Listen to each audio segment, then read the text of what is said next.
जय माता दी। मैं आचार्य कृति, एक astrologer, numerologist, reiki grand master, vastu consultant, past life reader और लाइफ कोच आप सभी का स्वागत करती हूँ इस प्लेटफॉर्म पर। आज इस वीडियो में आपके साथ बात करूंगी रेकी पर और शेयर करूंगी आपके साथ अपनी कुछ अचीवमेंट्स। तो बने रहे मेरे साथ इस वीडियो में एंड तक। अगर रेकी की बात करें तो मैं कहूँगी रेकी एक ईश्वरीय शक्ति है जो हम सब में विद्यमान है, लेकिन ज़रूरत है तो उसको पहचानने की। जिस तरह हनुमान जी के पास अपार शक्तियाँ थीं, लेकिन वो भूले बैठे थे। जब लंका जाकर सीता माता को छुड़वाने की बात हुई तो हनुमान जी को उनकी शक्तियों का आभास कराया गया, और उसके बाद तो आप सभी ने देखा कि किस तरह से हनुमान जी लंका जाकर ना सिर्फ माता सीता को वापसी लाए, लेकिन उन्होंने लंका वासियों का भी उद्धार कर दिया। इसी तरीके से ये शक्तियां हम सबके अंदर है। ज़रूरत है तो एक गुरु की, जिनकी मदद से हम ये शक्तियां जागृत कर सकते हैं अपने अंदर और इसे जीवन भर के लिए इस्तेमाल कर सकते हैं। अब आप ये सोच रहे होंगे कि मैं किन शक्तियों की बात कर रही हूँ और ये कैसे जागृत होती हैं। तो यहाँ मैं आपको बता दूँ कि मैं यहाँ सिक्स्थ सेंस की बात कर रही हूँ। आप सभी ने 5 सेंसेस के बारे में जाना अभी तक, क्योंकि हमें इसी बारे में पढ़ाया गया, हमें इसी बारे में बताया गया कि 5 सेंसेस क्या होती हैं। सिक्स्थ सेंस के बारे में हमसे किसी ने बात नहीं करी। जिस तरह से 5 सेंसेस हमारी शारीरिक शक्तियों को बढ़ाती है, इसी तरह से जो हमारी सिक्स्थ सेंस है वो हमारी आध्यात्मिक शक्ति के साथ जुड़ी हुई है। जैसे कि clairvoyant, clear audio, telepathy, kundalini, third eye activation, astral travel, past life services, ये जितनी भी चीज़ें हैं ये सब सिक्स्थ सेंस के साथ कनेक्टेड है, और रेकी की मदद से इनको जागृत किया जा सकता है किसी भी उम्र में, किसी भी अवस्था में। कई बार आपने देखा होगा हम किसी के सामने जाकर सिर्फ खड़े होते हैं, वो हमारे बारे में सब कुछ बताने लग जाते हैं। कुछ लोग ऑरा के कलर को देख पाते हैं, और यही नहीं, हमारी मेमोरी भी बहुत शार्प होती है जब हम रेकी सीख जाते हैं या जब ये शक्तियाँ हमारे अंदर जागृत होती हैं। रेकी शक्ति ना सिर्फ आपकी आध्यात्मिक शक्तियों को बढ़ाती है, बल्कि आपके शारीरिक स्वास्थ्य को भी मजबूत करने का काम करती है। अक्सर लोग समझते हैं कि रेकी एक स्पर्श चिकित्सा है, छूने से हम किसी को ठीक कर सकते हैं, लेकिन मैं यहाँ आपको बता दूं कि रेकी स्पर्श से तो दी जाती ही है, लेकिन डिस्टेंस से भी रेकी दी जाती है। कोई भी इंसान दुनिया के किसी भी कोने में बैठा हो, उसको सिर्फ डिस्टेंस से हीलिंग दी जा सकती है। इसको हम बोलते हैं थर्ड आई हीलिंग, इसको हम बोलते हैं डिस्टेंस हीलिंग या थर्ड आई हीलिंग।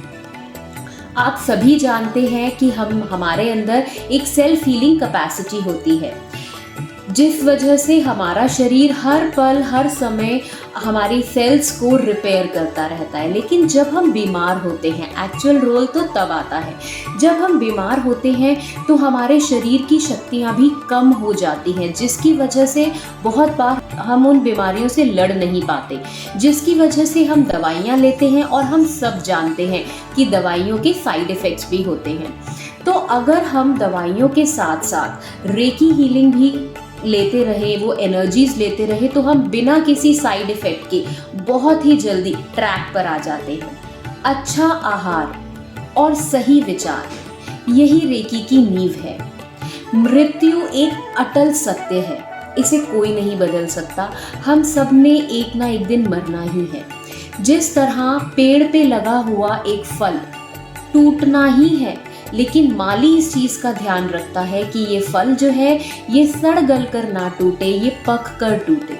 इसी तरह से हम सभी को एक ना एक दिन शरीर छोड़ना ही है। बस हमें ये ध्यान रखना चाहिए कि हम सड़ गल कर ना जाएं, हम पके हुए फल की तरह अपने शरीर को छोड़ें, अपने शरीर से बाहर आएं। इतना सब कुछ जानने के बाद भी लोगों के मन में इतनी भ्रांतियाँ रहती हैं, रेकी को लेके इतने सारे नेगेटिव थॉट्स और मिथ्स रहते हैं। आज इस वीडियो में मैं उन थॉट्स के बारे में, उन नेगेटिव थॉट्स के बारे में भी आपके साथ बात करूँगी। अक्सर मुझे लोग मिलते हैं और मुझे कहते हैं मैम अगर हमने रेकी सीखी और हमने ये एनर्जी किसी और को ट्रांसफ़र करी तो क्या हमारे ऊपर तो इसका इफ़ेक्ट नहीं आ जाएगा। तो यहाँ मैं आप सभी को बताना चाहती हूँ कि रेकी चैनल्स कभी भी कर्ता नहीं होते। रेकी चैनल सिर्फ एक माध्यम है, एक मीडियम है। जिस तरह से अगर एक पेड़ पर एक फूल लगा है, आप उसको तोड़ लेते हैं तो वो पौधा नहीं मरता। मैं यहाँ आपको बता दूँ कि नेचर कभी भी वैक्यूम नहीं बनने देती। अगर कोई चीज़ टूटती है या कोई चीज़ जाती है तो उसी के बदले नेचर उसको रिप्लेस कर देती है किसी और चीज़ से। जिस तरह पौधे पर से आप फूल तोड़ते हैं तो वो पौधा नहीं मरता। जिस तरह से हमारे घर में अगर बराबर बिजली आती रहे तो बिजली घर की बिजली ख़त्म नहीं होती है, इसी तरह से अगर हमारे माध्यम से ये एनर्जी ट्रांसफ़र होती है तो हम ड्रेन नहीं होते। लेकिन ज़रूरत है हमें एनर्जी सोर्स से जुड़े रहने की, ज़रूरत है हमें अपनी नींव से जुड़े रहने की, ज़रूरत है हमें रेकी चैनल बने रहने की और अपनी मेडिटेशन रेगुलरली करते रहने की, ईश्वरीय शक्ति या डिवाइन लाइट से कनेक्टेड होने की ज़रूरत है हमें। और ऐसा करने से हम हमेशा एक अच्छे एनर्जी चैनल बन सकते हैं और ये एनर्जी हमेशा अपने और अपनों के लिए इस्तेमाल कर सकते हैं। मुझे पूरी उम्मीद है कि मेरी इस वीडियो से आपके अंदर भी इंटरेस्ट पैदा हुआ होगा रेकी सीखने के लिए। तो आप ये रेकी ज़रूर सीखें और मैं प्रमोट करती हूँ रेकी को, आप ज़रूर सीखें, कहीं से भी सीखें, लेकिन किसी गुरु की मदद से आप रेकी को ज़रूर सीखें अपने लिए और अपने परिवार वालों की बेहतरी के लिए। अब मैं आपके साथ शेयर करने जा रही हूँ अपनी कुछ अचीवमेंट्स। मुझे बहुत खुशी हो रही है ये अचीवमेंट्स आपके साथ शेयर करते हुए, जहाँ पर हमने कुछ मेडिटेशन प्रोग्राम्स करे हैं, एग्जीबिशंस और स्टॉल्स लगाए हैं, विद्या शक्तिपात किया है। तो मेरी इस अचीवमेंट की जो मेरी प्रेजेंटेशन है इसको ज़रूर देखें। धन्यवाद।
मेरे को माइग्रेन था, उनकी जो हीलिंग जो है बहुत ही ज़्यादा पावरफुल है। 2 या 3 बार में मेरे को बहुत ज़्यादा फ़र्क पड़ा है और काफ़ी अच्छे नेचर की लेडी हैं और काफ़ी अच्छे से बात करती हैं। तो मैं भगवान से प्रार्थना करता हूँ कि उनको ही ये अवार्ड मिले। धन्यवाद।